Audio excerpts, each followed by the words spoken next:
अब आगे बढ़ते हैं, अब सेंटेंसेस को समझते हैं जो कि ज़रूरी है समझना। सबसे पहले तो थोड़ा सा मैं बता देता हूँ कि सेंटेंस बोलते किसको हैं। बेसिकली दोस्तों जो ग्रुप ऑफ वर्ड होता है ना, बहुत सारे वर्ड्स का ग्रुप, बट उसका मीनिंग होना चाहिए कुछ। ऐसा नहीं कि कोई भी वर्ड कैसा भी वर्ड लिख दिए ना, नहीं, तो वो सेंटेंस नहीं है। A group of word which has complete sense, है ना, जिसका कोई मतलब होना चाहिए, ठीक है, एक मतलब निकल करके आना चाहिए। जैसे बोलते हैं राम आम खाता है, तो इसका मतलब समझ में आ रहा है या नहीं आ रहा है ना। ऐसे थोड़े बोलेंगे आम राम खाता है ना, आम राम को खाता है या राम आम को खाता है। तो बेसिकली वो सही तरीके से सजा हुआ भी होना चाहिए, ऑर्डर में होना चाहिए, यानी कि जिसका जो पोजीशन है उसको उसी पोजीशन, जैसे एक कमरा होता है उसमें क्या करते हैं, बेड को बेड के पोजीशन में डालते हैं और टीवी को जहाँ टीवी का पोजीशन होता है, दीवार में ही घड़ी लगाते हैं, सीलिंग में थोड़े लगा देते हैं, पंखा को थोड़े ज़मीन में रख देते हैं, है ना, समझ रहे हैं। अभी मैं मान लो आपको यहाँ कैमरा लगाया हुआ है, तो कैमरा को ज़मीन में रख करके ऐसे करके पढ़ाऊँगा थोड़े। तो बेसिकली एक ऑर्डर होना चाहिए, सब चीज़ का एक राइट प्लेस होता है। तो वर्ड्स को सही ऑर्डर में अगर सजा देते हैं तो उसको क्या बोलते हैं, सेंटेंस बोलते हैं, ठीक है। और सेंटेंस कितने प्रकार के होते हैं, सेंटेंसेस के टाइप्स को समझते हैं, है ना। सेंटेंसेस को भी कैटेगरी किया गया है बेसिकली 4 टाइप्स में, ठीक है। बट मैं आज 5 को डिस्कस करने वाला हूँ, क्योंकि 5th भी, है ना, आई थिंक करवाना चाहिए, वो इम्पॉर्टेंट है। वो दोस्तों फर्स्ट कैटेगरी में ही आ सकता है, बट बेसिकली 4 ही टाइप का सेंटेंस होता है, बट 5 को पढ़ना ज़रूरी है, मैं 5 करवा रहा हूँ। तो 5 के मैं नाम लिखवा देता हूँ, है ना। पहला है असर्टिव सेंटेंसेस, दूसरा है इंट्रोगेटिव सेंटेंसेस, तीसरा है इम्परेटिव सेंटेंसेस, चौथा है exclamatory sentences and 5th optative sentences. एक एक करके डिस्कस करते हैं दोस्तों। असर्टिव सेंटेंसेस को डिक्लेरेटिव सेंटेंस भी कहते हैं एंड स्टेटमेंट भी कहते हैं, और इसका पहचान होता है जिस तरह के सेंटेंस में पीछे फुल स्टॉप दिख जाए तो उसको क्या बोलेंगे, ये डिक्लेरेटिव सेंटेंस है या स्टेटमेंट है या असर्टिव सेंटेंस है, ठीक है। पहचान है पीछे फुल स्टॉप, बेसिकली पीछे जो मार्क लगता है पंक्चुएशन मार्क, उससे पता चलता है कि ये क्या है, किस तरह का सेंटेंस है। जो एंड में जो हम पॉइंट डालते हैं, है ना, फुल स्टॉप डालते हैं, उससे पता चलता है कि ये स्टेटमेंट है। बट जब स्टेटमेंट को समझते हैं, है ना, जब कोई कुछ बोलता है ना, तो उसको क्या बोलते हैं, स्टेटमेंट। जब कोई किसी चीज़ को, है ना, बता रहा है, बेसिकली बता रहा है, अपने बारे में बताया, किसी भी चीज़ के बारे में बताया। या मैं बोल रहा हूँ कि राम कल मेरे घर आया था, ये भी एक तरह का बात है। तो जो जनरली बातें होती है वो सब स्टेटमेंट में आ जाती है, ठीक है। एंड दूसरा है इंट्रोगेटिव सेंटेंसेस, जिस भी तरह के क्वेश्चन हो, कैसा भी, है ना, कैसा भी क्वेश्चन हो उसको आप डाल देना इंट्रोगेटिव सेंटेंसेस में, और पीछे का जो मार्क होता है वो क्या होता है, क्वेश्चन मार्क। पीछे क्वेश्चन मार्क दिखे तो उसको क्या बोलते हैं, इंट्रोगेटिव सेंटेंसेस। तीसरा है इम्परेटिव सेंटेंसेस, ठीक है, कि 3 वर्ड याद रखो, कमांड, रिक्वेस्ट, ठीक है, ये 3 वर्ड आपको हमेशा याद रखना है, परमिशन, कमांड, रिक्वेस्ट, ठीक है। जब आप कोई चीज़ परमिशन होता है कहीं, है ना, परमिशन एंड कमांड, ऑर्डर, ठीक है, एंड रिक्वेस्ट, तो इस तरह के सेंटेंसेस को क्या बोलते हैं, इम्परेटिव सेंटेंसेस बोलते हैं। फॉर एग्जांपल जैसे बोलते हैं please give me your pen, है ना, गिव मी योर बुक, तो ये सब क्या है, रिक्वेस्ट है, इसको क्या बोलेंगे, इम्परेटिव सेंटेंसेस। कमांड होता है कि कम हियर, है ना, सिट डाउन, सिट प्रॉपरली, ठीक है, डू दिस डू दैट, है ना, ऑर्डर देते हैं, कमांड देते हैं, उस तरह के सेंटेंसेस, है ना, क्या कहलाते हैं, इम्परेटिव सेंटेंसेस कहलाते हैं। या फिर परमिशन होता है ना, yes you may go there, है ना, फिर बोलते हैं मे आई कम इन सर, ऐसा टाइप का जो होता है वो क्या होता है, ऐसे में आई कम इन सर बोल रहे हैं तो उसमें तो क्वेश्चन भी पूछ लिए तो वो इंट्रोगेटिव है ना, इंट्रोगेटिव हो गया। बट परमिशन की बात है तो यहाँ पर वो इम्परेटिव भी हो सकता है, ठीक है। तो एंड आगे क्या है, एक्सक्लामेटरी। एक्सक्लामेटरी कैसा सेंटेंस होता है दोस्तों, देखिए ये वर्ड याद रखिएगा, सडन इमोशन, कि जब कोई चीज़ अंदर से सडन इमोशन आता है ना, अचानक से बहुत तेज का खुशी होता है 1 सेकंड के लिए, 2 सेकंड के लिए, या बहुत तेज का झटका लगता है, दुख होता है, ठीक है, उसके वजह से कोई वर्ड बाहर आते हैं, है ना, उसको दिखाने के लिए, उसको शो करने के लिए, खुशी को शो करने के लिए क्या बोल देते हैं हम लोग, वाओ, या बोलते हैं थैंक गॉड, है ना। थैंक गॉड तो बेसिकली अचानक से, जैसे फॉर एग्जांपल जा रहे थे और सामने सांप आ रहा था तो काटा नहीं, बच गए, है ना, देख लिए तो एक अचानक से डर पैदा हो गया, तो ये सडन इमोशन है, फियर, है ना, अचानक से पैदा हो गया, तो ये क्या बोलते हैं, थैंक गॉड, बच गए आज, यानी भगवान शुक्र है ना। तो इस तरह के वर्ड जो हैं इसको क्या बोलेंगे, एक्सक्लेमेटरी सेंटेंसेस, ठीक है। एंड दोस्तों मैंने अभी बता दिया, इंट्रोगेटिव भी बता दिया, इम्परेटिव भी बता दिया, है ना, 4 डिस्कस कर दिया। एंड 5th है ऑप्टेटिव सेंटेंसेस, इसको भी समझना जरूरी है, समझ लो, है ना, कि जब कोई किसी तरीके का विश कर रहे होते हैं, प्रेयर, है ना, कि for example God bless you, आशीर्वाद देते हैं, ठीक है, God bless you, may you live long, है ना, may God save the king, है ना, may God save the king, यानी कि भगवान राजा की रक्षा करे। तो इस तरह से जो बोलते हैं, विश करते हैं, तो वो सबको क्या बोलते हैं, ऑप्टेटिव सेंटेंसेस। ये सेंटेंसेस का कैटेगरी, फर्स्ट कैटेगरी हमने किया किस बेस पर, 4 तरह का, ये अभी जो कैटेगरी हमने किया 5 तरह का, ये किस बेस पर किया मैं बता देता हूँ, ये सेंस और मीनिंग के बेस पर किया, ठीक है, कि सेंटेंसेस का क्या सेंस है और क्या मीनिंग है, उसके बेस पर हमने क्या किया, इसको 5 कैटेगरी में कन्वर्ट। अब दूसरा कैटेगरी भी होता है दूसरे बेस पर, बेसिकली समझने के लिए ये ज़रूरी है, सेंटेंसेस 4 तरह के होते हैं, मैं दूसरे कैटेगरी की बात कर रहा हूँ, ठीक है। एक फर्स्ट कैटेगरी हमने किया 5, वो छोड़ दो, वो ग्रामेटिकल पॉइंट ऑफ व्यू से समझना ज़रूरी था। अब यहाँ स्पीकिंग के पॉइंट ऑफ व्यू से ये 4 चीज़ों को भी समझना बहुत ज़रूरी है।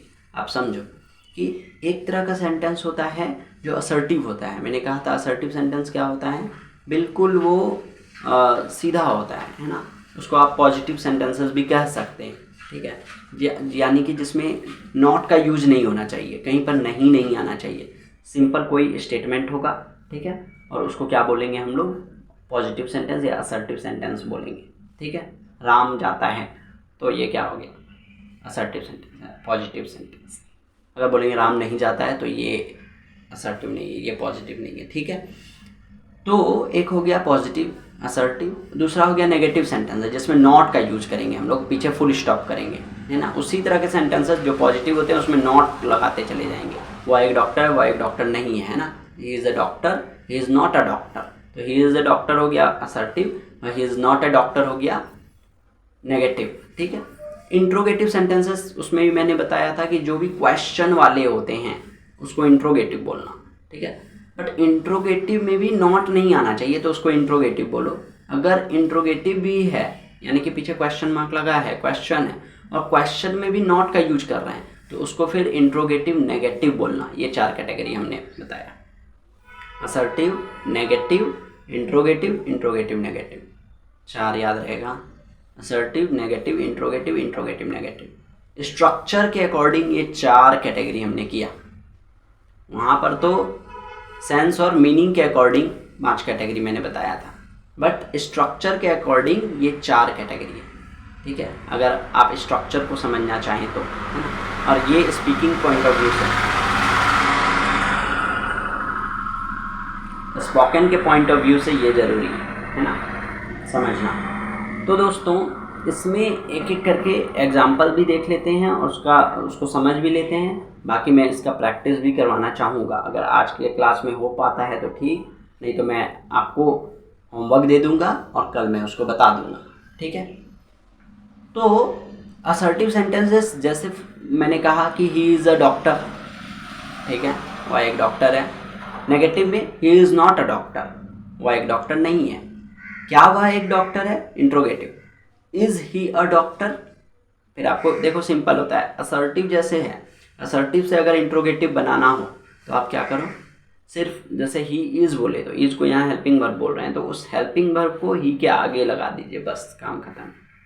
इज़ ही अ डॉक्टर, और फिर अगर नॉट लगाना है तो is he not a doctor, ठीक है। इसमें भी आपको समझना है ये नॉट, कि नॉट क्या है और नॉट का पोजीशन क्या होता है, ठीक है। ये जो नहीं के लिए नॉट का यूज करते हैं, नॉट हमेशा हेल्पिंग वर्ब से जुड़ा होता है। सेंटेंस में कहीं पर भी कोई भी हेल्पिंग वर्ब दिख रहा है तो नॉट वहाँ लगेगा। जैसे इज के साथ नॉट लगेगा, एम के साथ नॉट लगेगा, आर के साथ नॉट लगेगा, हैज़, हैव, हैड, ना, डू, डिड, ये सब के साथ क्या लगेगा, नॉट लगेगा। यानी कि अगर नॉट लगा तो अकेले नॉट नहीं आएगा। नॉट ऐसा समझो कि नॉट हमेशा चिपका हुआ होता है हेल्पिंग वर्ब के साथ। वही हेल्पिंग वर्ब नहीं दिख रहा है सेंटेंस में तो वो अलग से डू और डज को लेकर के आएगा, या तो डू को लेकर आएगा या डज को लेकर के आएगा। और मैंने दोस्तों बताया था आपको कि ही, सी, इट या कोई नेम को स्पेशल मानो, इसको हमेशा है ना स्पेशल रखना, ये 4 वर्ड, क्योंकि ये थर्ड पर्सन सिंगुलर नंबर है। ही, सी, इट या कोई नेम, और ही, सी, इट या कोई नेम जो होता है उसको स्पेशली हम लोग ट्रीट करते हैं। जिस सेंटेंसेस में है ना, जिन सेंटेंसेस में आप कोई भी हेल्पिंग वर्ब नहीं देखोगे, ठीक है, वहाँ बाकियों के लिए डू का यूज करते हैं। ठीक है, समझना थोड़ा सा है ना, समझ पा रहे हैं नहीं समझ पा रहे हैं ना, I am not sure, but discuss कर देते हैं। नॉट का पोजीशन बताने के लिए है ना, नॉट का मैं बेसिकली क्या कर रहा हूँ, पोजीशन बता रहा हूँ है ना, कि नॉट किस तरीके से सेंटेंस में आता है, कहाँ पर आता है। नहीं बोलते हैं हिंदी में बट नॉट लिखते हैं इंग्लिश में, लेकिन कहाँ लिखते हैं, कैसे लिखते हैं, तो हेल्पिंग वर्ब के साथ जोड़ करके लिखते हैं। यानी मैंने बताया अभी is, am, are, has, have, had, do, did, इसके साथ नॉट लिखना हमेशा, अगर नॉट लिखना है तो। नॉट कभी ऐसा नहीं होगा कि सेंटेंस में इज़ कहीं और है नॉट कहीं और है, ऐसा नहीं है ना, हमेशा इसके साथ में जुड़ करके। अगर is, am, are, has, have इसके अलावा कुछ नहीं दिख रहा है, मतलब ये सब में से कोई सेंटेंस में नहीं दिख रहा है ना, तो वहाँ पर डू का सहारा लेता है नॉट, यानी कि डू को लेकर के अपने साथ आता है और डू नॉट होता है, और उसको शॉर्ट में डोंट बोलते हैं। ठीक है, लेकिन अगर ही, सी, इट या कोई नेम रहता है तो डू का सहारा नहीं लाता है, डज का सहारा लेकर आता है। यानी सेंटेंस में हर जगह डू को वो लेकर के आ सकता है, कैसा भी प्रोनाउन हो वो डू को लेकर के आ सकता है। बट अगर ही, सी, इट या नेम से शुरू हो रहा है सेंटेंस तो उसके लिए ये डज को लेकर के आता है। जैसे एक एग्जांपल देता हूँ कि वह स्कूल जाता है, ठीक है, वह स्कूल जाता है, तो ही गोज़ टू स्कूल, इसको इंग्लिश में बोलते हैं, क्या बोलते हैं, ही गोज़ टू स्कूल। ठीक है, लेकिन बोलेंगे वह स्कूल नहीं जाता है तो क्या बोलेंगे, यहाँ पर तो कोई हेल्पिंग वर्ब नहीं दिख रहा है, ना इज दिख रहा है, ना एम दिख रहा है, ना आर दिख रहा है, कुछ भी दिख रहा है नहीं दिख रहा है, तो यहाँ पर क्या बोलेंगे, यहाँ बोलेंगे he does not go to school. ठीक है, बेसिकली दोस्तों ये भी नहीं है कि ही मतलब डू और डज कोई अलग नहीं है डू ही है ना। देखो तो अगर ध्यान से देखो इसको तो ही गोज़ टू स्कूल में गो के पीछे ईएस जोड़ा हुआ है ना, और जब he does not go to school बोलते हैं तो वहाँ गो के पीछे ईएस जुड़ा है क्या, नहीं जुड़ा है, वही ईएस डू के पीछे लग गया है आगे जा करके। यानी कि आया ही के साथ भी डू ना, आया ही के साथ भी डू ही, यानी डू और डज अलग नहीं है, डू बराबर डू प्लस ई एस ना, do is equal to do, sorry does is equal to do plus E S.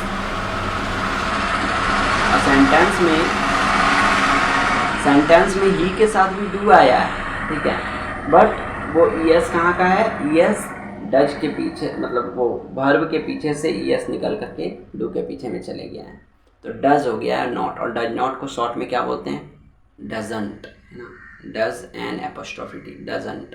ठीक है, तो he go to school, sorry he goes to school, he doesn't go to school. ठीक है, इस तरह से। और इंट्रोगेटिव सेंटेंस में जब लिखते हैं है ना, कि इसी को अगर बोलेंगे तो क्या बोलेंगे, हेल्पिंग वर्ब तो है नहीं तो इसको इंट्रोगेटिव कैसे लिखेंगे, तो डू को ही आगे लाएंगे, मतलब कि ट्रीट कर रहे हैं हेल्पिंग वर्ब के जैसे ना डू को, तो इसको आगे लेकर के आएंगे, तो क्या लिखेंगे, डू के साथ ई एस भी जाएगा, हमेशा जाएगा। अगर ही, सी, इट रहेगा या कोई नेम रहेगा तो डज ही जाएगा आगे, तो क्या लिखेंगे, does he not go to school. और आपको मैंने कहा है कि नॉट डज को छोड़ेगा नहीं, तो इंट्रोगेटिव सेंटेंस में आप does he not go to school लिखेंगे तो गलत कोई नहीं बोलेगा है ना, इंट्रोगेटिव में छोड़ सकता है या अफोर्ड कर सकता है छोड़ना, बट अगर आप डजंट लिख देंगे है ना, डज नॉट है ना, doesn't he go to school, ये गलत नहीं है, ये भी सही है।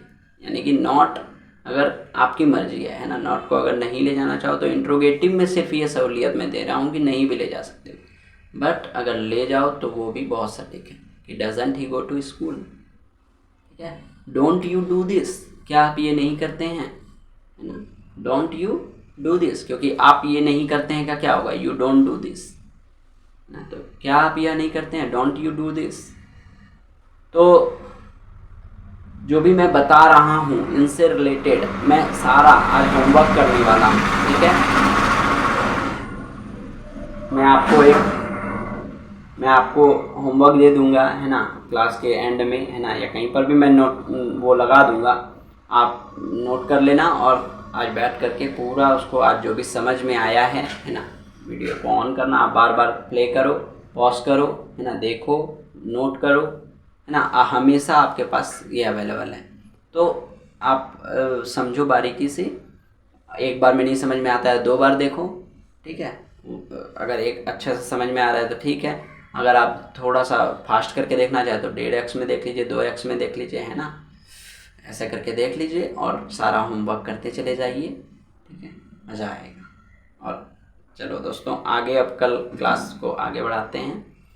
आज के लिए इतना ही। थैंक यू सो मच, बहुत अच्छा लगा।